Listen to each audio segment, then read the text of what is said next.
All right, episode 9 of the Keeping It Local podcast, and I'm very excited to be here with Dominic, the Long Island Mold guys. Dominic, how you doing? I'm doing well. Thank you for having me. How are you? I am doing terrific. Today was actually a good day, so excited to jump on here and start chatting with you because I have so many questions about mold. And as we were just talking before, like one of the things I was saying was if you don't check out Dom's Instagram, it's Long Island Mold Guy, right? Long Island Mold Guy. Yep. Well, I'm old guy, and you were just like you were crushing it, in my opinion. Like your information is so good. You educate people on exactly what's going on, and then you show like the down and dirty grittiness of it. Like what kind of made you started going on there and choosing that path with Instagram? I feel as an independent, smaller company, those avenues of social media are very important because they're free, and free is me. I don't have to spend a fortune on marketing, and I can put myself out there. I can show my face, and that's how you gain trust. So I figure the more I'm around, showing my face, talking to people, educating people, and showing them what I do, then I believe I'll garner more trust. And again, I don't have to spend a ton of money for marketing. I put it out there and I share it and I share it again over and over in different places, and it's doing well for me. That's great. I mean, and yeah, that's one of the things I notice about your Instagram is just like it's completely informative. It's not self-serving. You're just showing people what goes on with mold and what you need to do, which I think is great. Yes, I don't want to sell you. I just want to tell you. There's a lot of information out there that homeowners, consumers aren't aware of. A lot of homeowners don't even realize there's an actual mold law in New York State and that a certain protocol needs to be followed to even do a mold job. And they're surprised to hear that. I hear things like, oh, well, I'm getting a few estimates and the other companies didn't tell me that.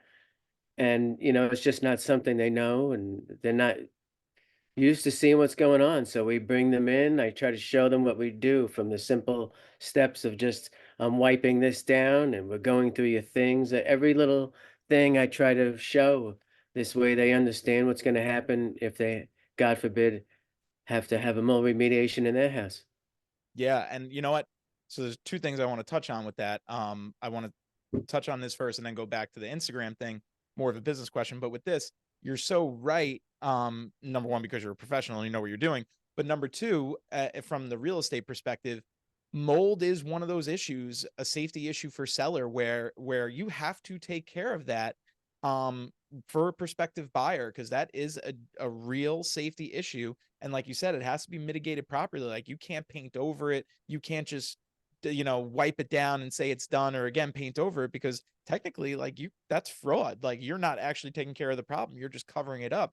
And that's something that even all through in the COVID market it was a little different. People were just waiving everything. But once that slowed down a little, sellers still pretty much have all the power in a transaction for the most part, but that is still one of the things that as a buyer you can have the seller take care of because it's a safety issue. Yeah, and why would you want to pass a home that has mold in it? It may not be safe to somebody else. Right. I mean, you're selling your home, sure, but don't you want it to be a safe and happy home for the next person? What kind of person would want to push the moldy house onto someone else? Yeah, it's definitely not good karma. Yeah, yeah. So I want to go back to the Instagram thing, like more from a business question, but have you found, do you get a lot of your business from Instagram? Do people see you on there and reach out to you? I do get some leads from Instagram. I think as a culmination of everything, I just get a lot of organic leads from the internet, but I do have people reach out to me from Instagram, ask me questions. I've gotten a few realtors like yourself reach out to me there. Can you come check this out? So I can't say I get a ton of work from it, but I do get some interest from it. Mm. Yeah, I mean, you were honestly like one of the only mold remediation companies that really like ever came up in my feed. And that wasn't why I started following you, but I was watching your stuff and I'm like, oh, this guy's funny, like the right guy for your fungi. I think it's hilarious. Um, like what a great tagline. But then like it's, you're just showing people what, like where you can find mold, what you need to be aware of. And I find that so important because, I've had small leaks in my house and a number of things. And that's really an issue that I never want to have to deal with because you could speak to this way better than I can, but if you start to have like a little mold problem can turn into a big problem, which turns into a major expense. Am I wrong? You're not wrong. Yeah, if it's because it's going to start small. Unfortunately, sometimes the small ones, nobody can see them. It might be behind some kitchen cabinetry or behind a bathroom vanity, behind a shower, and it may not be something that you see starting off small until it rears its ugly head. But on the other hand, I've seen basements. People could walk down in their basement. There's nothing stopping them. They have a leak down there. Maybe they saw it, maybe they didn't see it. But now by the time I get there, what started off just as something on the corner of the floor next to the boiler is now all over the place because you didn't fix the leak. And now there's mold everywhere. It could be neglect. It could also be somebody going through something. Maybe there's just something else in life taking them away from that issue. So it's not always neglect. Um, Sometimes it is, and other times it isn't. There's another story behind the situation. Yeah. And I would say too, from I've seen some mold in my experience with real estate, not a lot, but there are times where I've seen it, and I would personally, I would have no idea that it's mold, especially on like the wood in the basement, because it doesn't. When I think of mold, I think of black mold, like on a tile, that's something that pops out at you. But I've seen mold on the wood where it's like, not a dark color, it's kind of a lighter color, right? Like Well, that's something that could happen. yeah, I even have a video on Instagram, and I even state that when I'm talking through the video, I'm saying if somebody saw this for the first time, they probably wouldn't know what it is, and if I told them it was mold, they probably wouldn't believe me because it was just so crazy looking on the wood open beam ceiling. Yeah, I mean, I would have never have known that that was mold if I was looking at it. I would have been like, and then sometimes I've also mistaken personally effervescence for mold. Like I thought it's mold and it's effervescence, and that's why Mhm. like you really need a professional to come in there and tell you what you're working with. Yeah, that stuff's a nuisance too. You try to clean it off the wall, it comes right back 5 minutes later. I'm like, I just vacuumed it, I washed it, and there it is again. So you have to take a few steps to clean that stuff off too. Okay.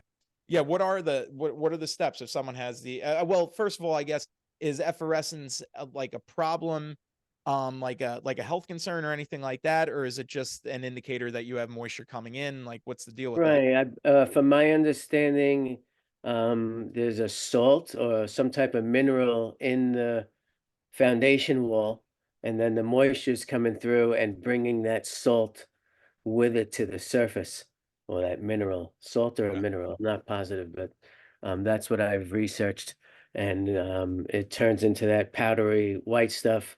And we clean it in the same fashion we do with the mold, with the HEPA vacuum, and then wash it, and then kind of spray it down with a pump spray to try to just wash it away because, like as I said, it keeps coming back. Hmm. And then dry it out quickly so it stays dry and that moisture stays away so it won't come through at least until we take our equipment away, and then I tell the customer, you better get a dehumidifier to at least, keep this dry. Right. And then there's like some coatings that you could put on a wall too, right? To kind of seal it. Like there's some sealant that you could put on there. Kind of like a paint. Concrete wall, you could put dry lock, which is Okay. a latex-based product, and that's going to help any minor hydrostatic pressure, which is moisture, light moisture, or normal moisture that you would expect from a concrete wall. It's not going to stop any big foundation problems, Right. but normal stuff, that latex barrier is definitely going to be helpful. Gotcha. Okay. All right. So now I have a question because I've watched a lot of your Instagram, and as I said, I love it. But I'm wondering, what is like the craziest, like worst mold situation you? How many years have you been in business, by the way? I've been working for myself about 12 years now. Okay. And I've been in the industry about 30. Oh wow. Okay. So you've seen some stuff. Yeah, that's why I like doing it because I'm seeing different things all the time, meeting different people. Yeah, So that's it's always a fun part, meeting different people. yeah. But But what's yeah, the I went into a house. I don't know if the woman was into horticulture, but there was a lot of plants. And okay. combining with the moisture of the plants and the water damage she had that went unnoticed for an extended period of time, that grew into mold. And now there's just whole plant room. It's about the size of a two-car garage. It just had basically grown into this invasion of the body snatches type of pod pussy looking fungus, and just so the humidity level was outrageous and everything just was like fuzzy and white and Oh, hideous. oh So that my God. all, all the plants and all the equipment had to just be discarded, the whole entire room be gutted. So that was a pretty bad one of the worst ones I remember. Where was well not when was that? How many years ago was that? Is that on your That Instagram? was actually a while back, probably maybe 10 to 15 years ago. Ah, But okay. I mean, I've seen a lot of bad ones since then too. Well, and it happens quickly, right? I mean, it's not like something that takes a long time to develop, is it? As long as we have the right stuff, which is moisture and organic material. So as long as we have that moisture source, a leak, whatever it is, feeding it is just going to keep growing like a plant almost. And Okay. if it's on sheetrock or other organic matter, it's going to use that as the food. So moisture and a food source, it's going to just grow rapidly. If you take that moisture away, it could become dormant, like behind a wall or something like that. And then if Mm, moisture is reintroduced again, it could become reactivated again. mm. So it needs water. I always tell people you cannot have mold unless you have some type of moisture source, whether it be a leak or even high humidity. High Okay. humidity in your basement with no dehumidifier in the middle of a July and August humid days, you're going to get mold growth on your stuff, on your walls. Mm. So now, being that it's winter right now, we're in the dead of winter, it's February. Um, if you have a leak, mold is still a possibility, right? I mean, if you have the right conditions. Absolutely. I mean, in the house, we have our heat on. Right. So if there's a leak, it's warm enough that mold can flourish down in the basement corner somewhere, or even we're having a lot of rain right now. If people are having foundation issues, they may not know if it's a finished basement. So Mm. something's happening behind the wall, moisture's getting in, it's warm enough in the house, and there could be mold behind those walls growing.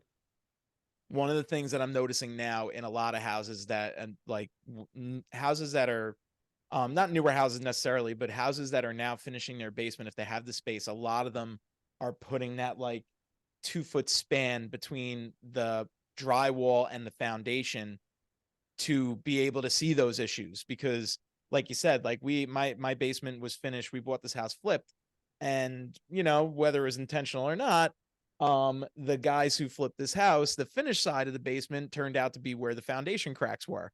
So it was actually crazy. It was the day of our closing. It was 2018, April, I want to say April 14th. And my wife and I were sitting at the closing table. I wasn't a real estate agent back then. Our real estate agent was here because they were finishing up like last minute work before, like while we were closing. So it was a torrential downpour. It was literally crazy, like the amount of rain that we got in a span of 2 hours. And while my real estate agent was here, thank you, Bonnie, she sent me a picture and there was just flooding on the floor in the basement. Like the foundation was leaking. I was like, oh crap. So I literally sitting there and I look at my phone and I show them the picture and I'm like, we're going to have to do a little bit more in the escrow account, guys.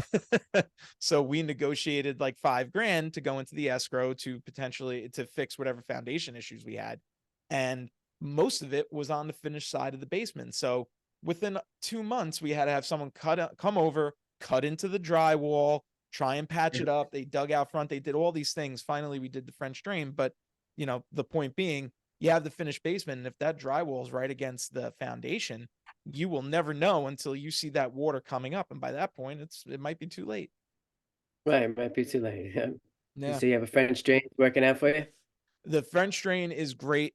We have not had water since. It was definitely the best move to make. We found a great a company. They gave us a great price. and we just did it all like pretty much, I would say 75% of the basement. Now we have the French drain and the issues are gone. So that's just one headache. I have friends that their basement floods and everything, and it's just so unsettling to have any type of water leak, I feel like, in the house, whether it's in the roof or it's in the basement or anywhere. When you have that water coming in, you don't feel necessarily secure. It's like there's something wrong. I got to fix it. Yeah, you don't want, and especially if it's a recurring problem, it stinks to have to spend the money on the French drain, but you see the results. Right. And people need it. Some people are in an area with the high water table, and it's just no choice. I need that Hmm. French drain, or I else mean, I'm just my gonna get. my French drain wound up being cheaper. So we did, first they excavated outside and did the rubber membrane on the outside. That didn't solve it. It still leaked when the rain was crazy. Ah, After that, they do these like, if they see the crack, sometimes it's a weird thing. They dig out at the bottom of the crack and they send a tube out under it, kind of like a French drain, and then they put this like cap over the crack and then they seal that to the foundation. So I got two of those. So it was like 3,500 for the out exterior work. Then it was like 1,500 for the two things that they put in. So that was 5 grand done right there. And then we still had a leak. The French drain wound up being 2,200 bucks to put that in. We don't need a pump or anything. It goes right out. So okay. I spent half the money and it solved the problem. Had I known that right away, I would have just done that immediately and saved the trouble, because it still cost me 5 grand to do all those other things and they didn't solve the problem. Which goes back Yeah, to what you were that's saying. very frustrating. Yeah. And I mean, that's why, like, it's what you were saying, I think makes a lot of sense, because you can clean stuff. Like, if the mold is dormant, you still haven't solved the problem. Like, you have to come in there and actually get rid of this to actually solve the problem. Like, if there's a little bit of mold, it's not going away. It's just going to stay dormant, right? Yeah, well, you don't want that. Whether it's dormant or active, you don't want mold growth in your house. Yeah, It belongs outside in nature doing its job. Not absolutely. eating away at your wall. Like I said, if it's dormant, regardless, you get airflow in the walls from somewhere. If it's blowing against an area that has mold on it, and now it's moving around in the air, I know it's a very small amount of air that you're breathing in from behind the wall cavity, but it's still in your airflow. Right. So that's a hypersensitive person breathing that in, can experience mold-related symptoms Yeah. depending on the person. Yeah. I have a client right now who's, allergies just in general, like, the tree allergies and stuff. It's very, very uncomfortable for this person when they're at, like, their eyes puff up, they have severe allergies, they need to get shots for it. Right. So mold is going to have a similar effect. Absolutely, and people that aren't going through that allergy-wise or mold sickness sufferers, anyone who's not gonna be going through that is not necessarily gonna understand what that person's going through, Hmm. because there are people who are extremely sensitive to it and just have a hard time getting through a normal day because of it too. Yeah. Absolutely. It's Mm, definitely not easy. nope. um Let me ask you, so as a homeowner, as a real estate agent, for anybody who's a homeowner out there, where are the places that we should be doing regular checks for mold, like on a weekly, monthly basis, whatever you think? I'm ready for your advice on this. Anywhere that water is, I would say that's the best place to start. Kitchen sink. Underneath, you open up the doors, look at the back.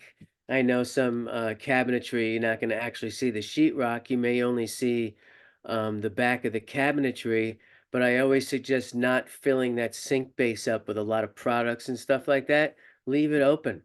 This Mm, way you can look in there. It's a place where there's water active. Do you have a bad valve? Do you have a drip? You'll be able to see that. So that's a good spot to look. A similar spot is the bathroom vanity. We also have another water source there. Open that up, take a look inside there. We see any moisture staining, any type of growth that doesn't look normal. Next to the shower in our bathrooms, down at the corner, usually on the floor, next to the base trim where the shower is. mm, Water builds up there because it's coming out, could be trapped behind base trim. Other areas are laundry rooms because that's a water area. mm, A boiler room, if you have a finished boiler room, sheetrock, a water heater, perhaps the water heater, the pressure valve went once or twice and shot some water around. So anywhere there's moisture present, right now, an attic, because we're turning the heat up. And if a person has poor ventilation in the attic during the winter, it creates condensation on the interior side of your attic sheathing. The roof sheathing gets moisture on it and mold builds up because you have poor ventilation. Heat rises to the attic, cold from the roof, no bueno. Right, Yeah, so right. I see that a lot right now. I've got, there was a wave of calls that I had a couple of weeks back that I even did a quick video on. I kept all of a sudden I just got a wave of call for addicts, and I Oh, had I to. saw that one. Yeah, I saw that video. Yeah, and they're just, people don't realize that the soffit vents are blocked off with insulation, and that soffit vent is supposed to allow airflow to the ridge vent. Maybe they don't even have a ridge vent, and just the Mm, whole airflow system stinks, and they end up getting mold. So attic would be another one. A crawl space is definitely another one. mm, Unfinished crawl space, especially one with a soil floor. mm, And then a basement, if it's an unfinished basement, especially without a dehumidifier, like we said, the wood open beam ceiling can get surface mold on it. Contents being stored. So I mean, almost every area I think I went through in the house there, except for the check your bedrooms. whole house. Yeah. Well, but you mentioned the attic, and I want to touch on that for a second. So your advice, um, insulation or no insulation in an attic, because I've heard two very different schools of thought on this. As far as mold goes, does insulation matter, or is it all about the ventilation? Well, you need properly installed insulation Okay. to allow for ventilation, because if you don't have insulation, you're gonna really feel it, in your living space, Mm, especially in the wintertime. It's gonna be cold without that insulation. But hmm. if it's installed properly, where those soffit vents can flow and allow air in and out, you have the vents on the side. Most houses have a ridge vent on top. So if all that air is flowing in the attic as it should be, then you should never have a problem, unless you Okay. have a leak.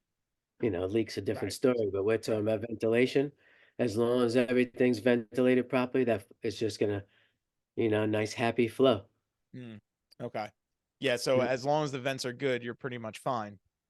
You should be, yes. Yeah. Unless, Okay. again, if there's another culprit, Right. dryer vent, a bathroom exhaust vent not being vented out, a leak, a I roof see leak. that so much. That is like the Yeah. most common thing I see is like the dryer vent or the bathroom, no, not the dryer, sorry.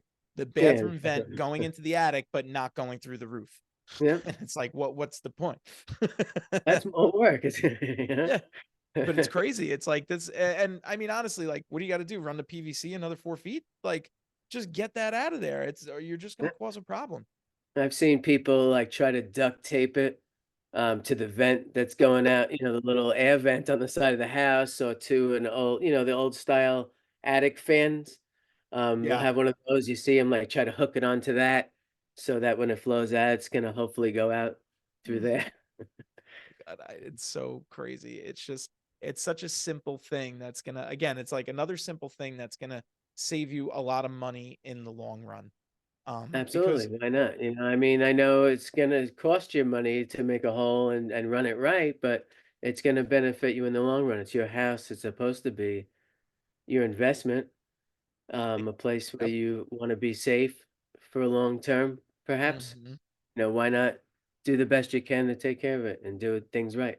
Yeah, exactly. I think I've said it on every podcast. Most of the people that we're dealing with, I'm sure you as well. We're not investing $3,000 in the stock market every month. We're putting it into our mortgage. Like that's the nest egg. That's why we're the nest egg team. Like it's the Yeah, whole kit and caboodle is in the house at this point. Like this is where we are making our biggest investment. And it's like you got to take care of it. There's a lot of maintenance and it costs money, and that's a downside of it. But there is a benefit in the end at some point. yeah, and for hardworking folks, it may be the only big investment they ever have in their lives, Yeah. and it makes sense, to take care of it. Absolutely. Yeah. And this is, you know, I almost feel like, and you could speak better to this than I can because you've been doing this 30 years, but like I almost feel like in a lot of ways, I feel like every house at some point is going to have some type of mold. It's just it comes down to amounts of mold. Yeah. Yeah, it's kind of normal. Like I said, you're in the bathroom. You have that little area next to the shower or tub where water always gets out. Hmm. It's gonna get wet from time to time. Am I Yeah. gonna cut out the wall every few months, because there might be a tiny little bit of mold behind there? Not necessarily.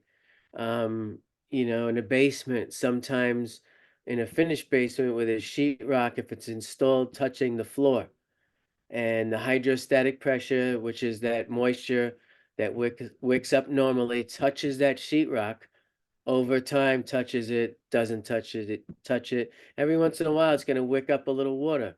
There could be a little tiny bit of mold behind that base trim, not a ton, but maybe a little. Or if there's carpet, the wood tack strip touching Hmm. directly on the concrete, that might get a little mold on it because the concrete gets moist.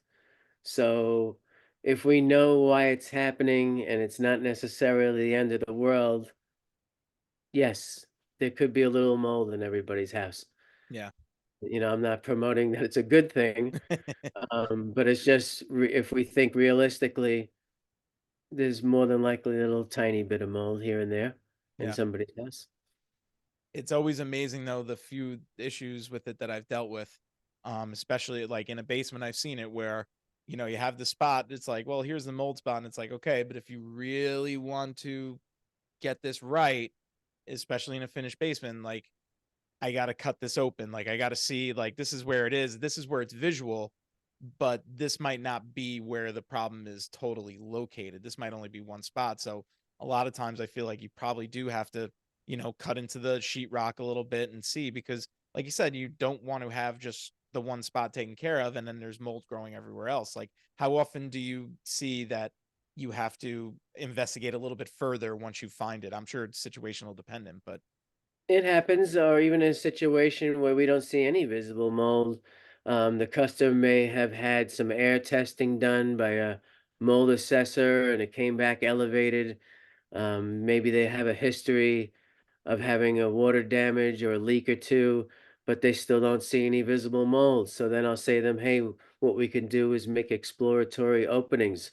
Let's pick a couple of areas that maybe you've had history with over here, and we'll set up our containments and our HEPA air filtration just as a precaution. Follow the same steps as we would if there were visible mold, because if I find mold, I don't want to spread it around. And we'll pick areas, maybe we'll open a couple of square feet, look at the back of the wall.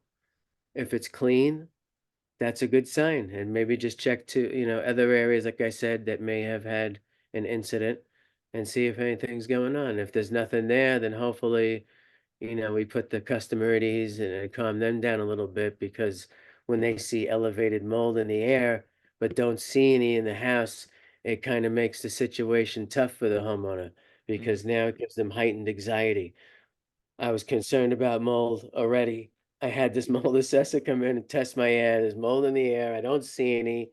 And now it kind of turns things around and makes it almost worse, yeah. because they have this information with this air test, but no visible mold. So now, like I said, heightened anxiety Hmm. for some people, and they just want to find what's going on. And sometimes if I have to do that, I just hope that I do find mold. It sounds crazy, but like, oh, thankfully we found it. Right. Oh, this is what's going on. And we've lowered that anxiety level and we found the answer and found the solution. So that's, it's a bad thing, but a good outcome.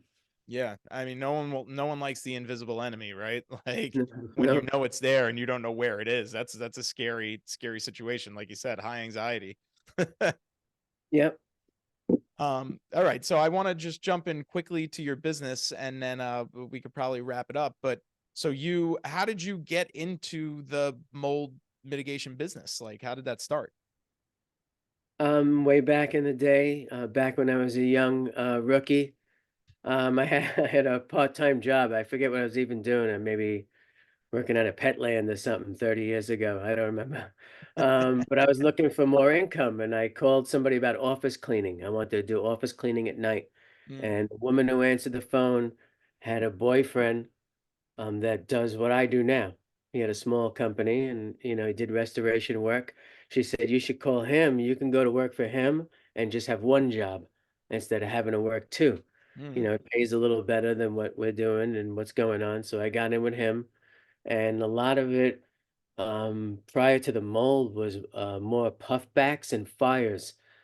So I was doing a lot of those, a lot of intense cleaning, detail cleaning. What's From a puffback? I've never heard that before. it's when an oil burner has combustion issues and shoots black soot all over the house. Sometimes it's even worse than a fire. You'll see it rising up from over the baseboard heaters, or black in the basement near the oil burner, black Yeah. shading spots on high ceilings, and it puts soot all over the place.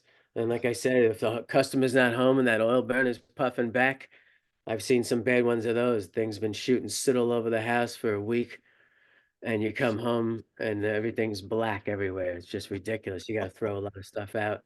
But I was doing a lot of that type of cleaning, and then eventually doing water damage and mold. And I stuck with that company for many years, then branched off and did my own company just for a little while. And then I got in with a franchise where I was at for about 7 years as a project manager. And then I decided to leave there and just do it for myself. And why am I killing myself for somebody else? Let me kill myself for me. Yeah. Yeah, And right. I've been Exactly. Yeah. happy ever since. I don't know if I could ever take a traditional type of job ever again, Right. because, just working for myself. Again, it's very hard. It's 24/7. Not that I'm out going to work at 24/7, but even in my sleep, I'm thinking of stuff. How am I gonna, who's gonna go here, and what's working on this project, and putting this together, and finances and all types of stuff are always basically flowing through my head. Mm.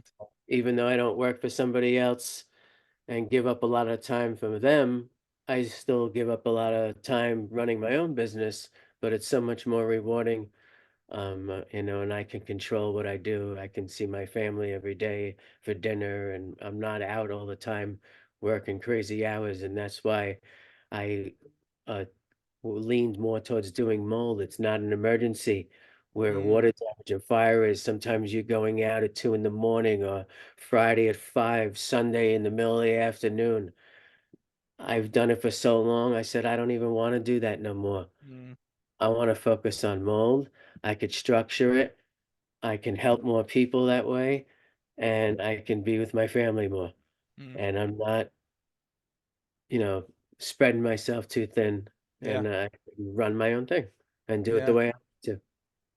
I mean, that's one of the things that I'm always, it's always like the balancing act is like the time it takes versus the value of what it's going to bring. That's kind of how I have to weigh everything at this point, because like you Mhm. said, with family, kids and everything, and you want to keep them happy and they're supportive. So, you don't want to alienate them for anything. So it's hard to just constantly be thinking, okay, like should I, there's a lot of things now that I find I have to say no to that I would like to do, but it's like, yeah, I could go to this concert, that'd be great, but at the same time, um, what's going to be better in the end? Like if I go and show two houses, it might be better for the people that I'm working with, it might be better for my family.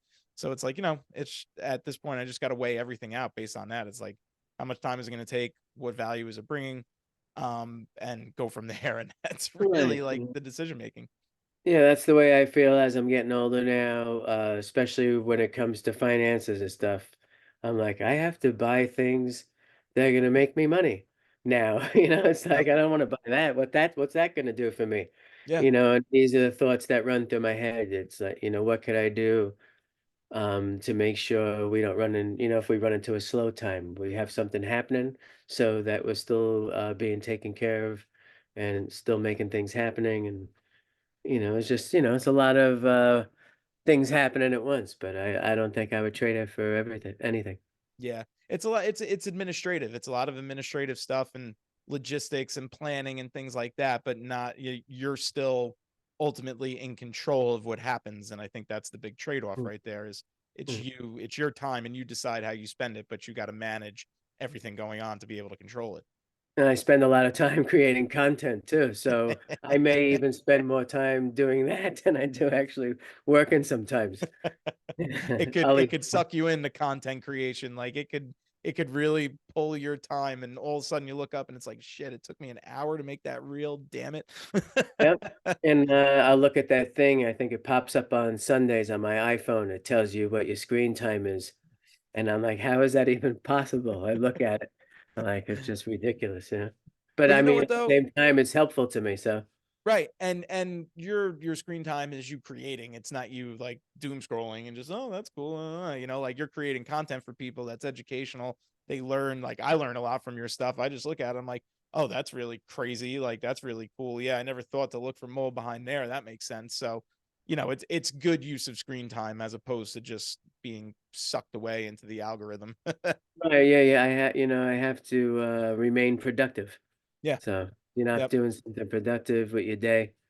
I mean, I waste time too, but I always make sure that I make sure that day is productive. Yeah. Yeah, I mean, that's it. You got to be productive all the time in order to be successful. I believe so. Do you last question for you. Um because you're an experienced business person at this point. Um was it hard for you to go from like the worker person to like the business owner? Like was that a hard transition?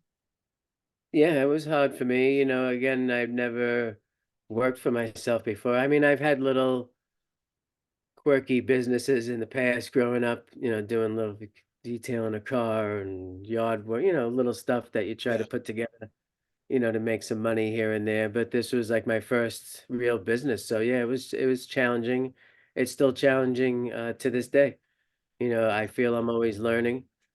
I'll say, I wish I knew that back then when I started, so I was even saying that today on a specific subject. But yes, it was definitely hard transitioning, just to learn everything. I was fortunate enough, the franchise restoration company I worked at relied on a lot of subcontractors. So I immediately started subcontracting for them, and they were putting food on the table immediately with that work as a sub. I had to work twice as hard because I'm a subcontractor, but to get me going, that was very helpful. Mm. Yeah, that's I mean, Was. it's definitely a different mindset, you know, being able to transition from that worker mentality and just working and you're working for somebody else into like, okay, now I'm Mhm. controlling everything, but now like it's full, the responsibility is fully on you, you know, it's everything you do is um it has a consequence, whether it be positive or negative. Yeah. And I left a perfectly fine job. There was nothing wrong with it. I was paid well. I had benefits, 401k, profit sharing, all that type of stuff. Mm. The pay was pretty decent.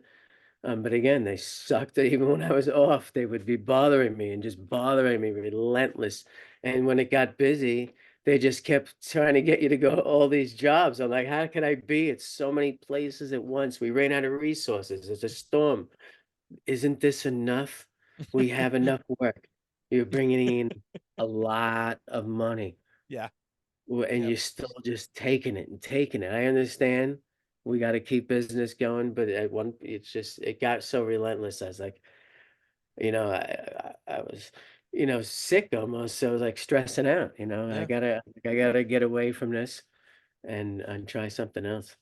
It's so funny that you were stressing out more working for somebody else than you are running your complete own business. Yeah, I Like, still isn't stress that out a crazy? lot.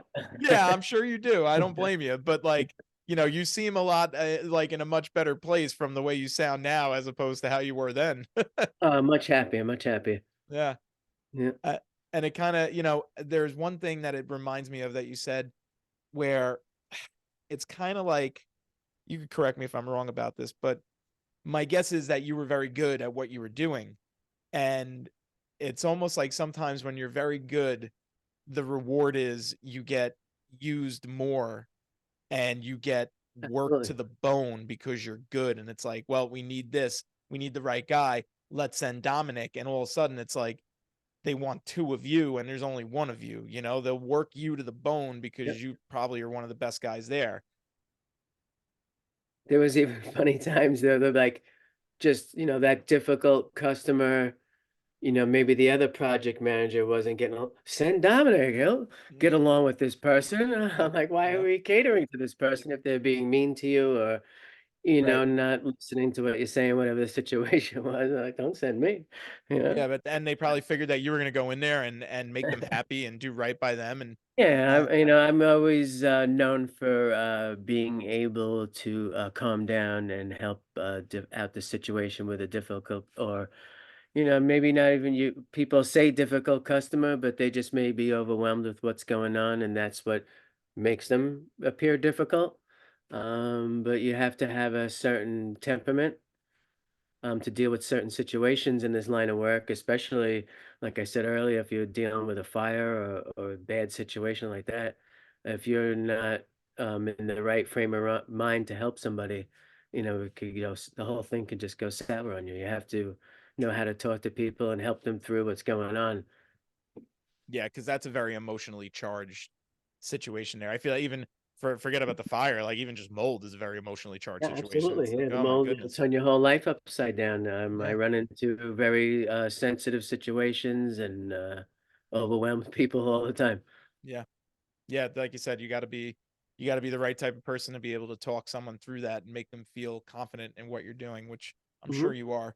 Um, but I'm gonna say one more thing that you reminded me of because I just it was so funny. Where you said like you're always thinking like, oh, I wish I had known that 20 years ago, and it kind of reminded me of what my grandfather used to say to my grandmother, because she used to make phenomenal meatballs. Obviously, everybody's Italian grandmother made the best meatballs, but she when she was like 85 and she was still cooking. She was still able to cook, and she would make the meatballs, and we'd all start eating them, and they were always just as good. Honestly, she never dipped with the meatball making, but he would say it every single time from when I remember going over there until like the last time going over there. He would eat a meatball and he go, "Pretty good, Ann. 20 more years, you'll have it perfect." He Yep. always set that bar for her. It's like, yeah, no, it could be better. So don't set that bar too high for Is she yourself. still with us making meatballs? No, Huh? no, they were, I mean, but they lived a long life. They were in their 90s. I'm 40, so they're, oh yeah, they're a few years gone now, like 13, 14. But yeah, they lived until their 90s. They lived a long time. So Yeah, that's a good one. yeah, absolutely. That we Bless. could all hope for that. Yep. Yeah. All right, well, listen, Dom, it's been great talking to you. I Yeah, appreciate having you a coming blast. on and spending your Thursday night with me. Yeah, I'm enjoying it. I could probably talk all night if you wanted to. I know, me too. I'm the same way.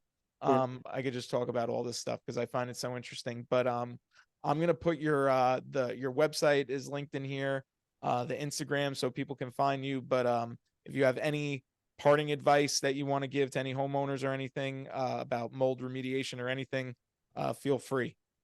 Yeah, I always just say if you're a homeowner looking to have a mold problem solved in your home, always do your research, vet the companies that you're using. See if you can even call a couple of their former customers and speak to them to see if how their project went.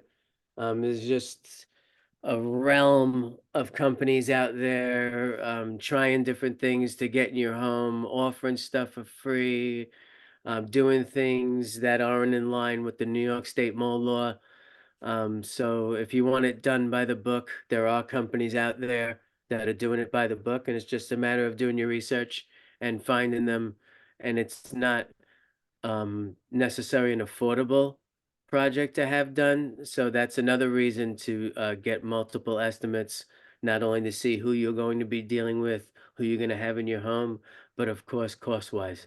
Because one guy could be $10,000 higher than the next guy. Some people like to just throw big numbers out there and see if somebody bites on it.